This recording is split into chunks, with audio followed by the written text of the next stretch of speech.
Lo. By Charles Hoyfort, Part 2, Chapter 22G. Some entomologists tried to explain that the insects must have gathered in other parts of England, having flown toward France, having been borne back by winds to the southeastern coast of England.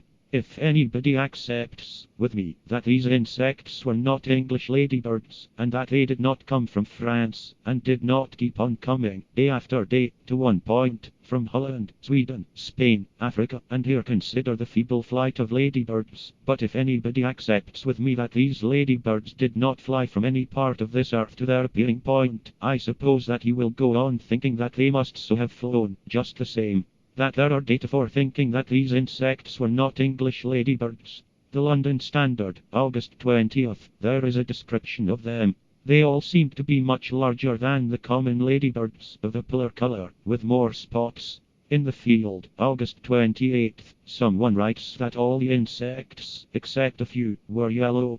So far as he knew, he had never before seen specimens of this species. The editor of the Field writes, "The red is paler, and there are divers slight differences that rather indicate a foreign origin." He says that, in the opinion of Mr. Jenner Weir, the naturalist, these ladybirds were different from ordinary English specimens.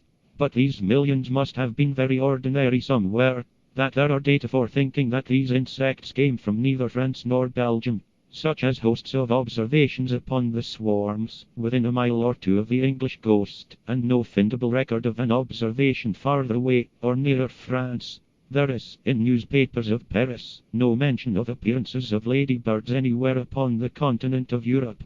There is no mention in publications of entomological societies of France and Belgium. But any of these enormous clouds leaving a coast of France or Belgium would have attracted as much attention as did an arrival in England.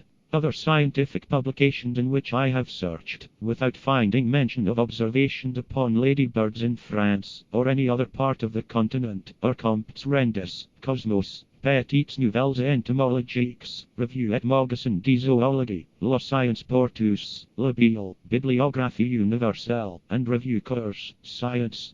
In Galignani's Messenger, Paris, considerable space is given to accounts of the invasions of England by ladybirds, but there is no mention of observations anywhere, except in England, or within a mile or so of the English coast.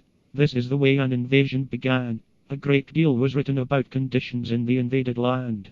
Probably the scarcity of insects in England was unprecedented. There was no drought. It is simply that the insects had died out, and billions were coming from somewhere else.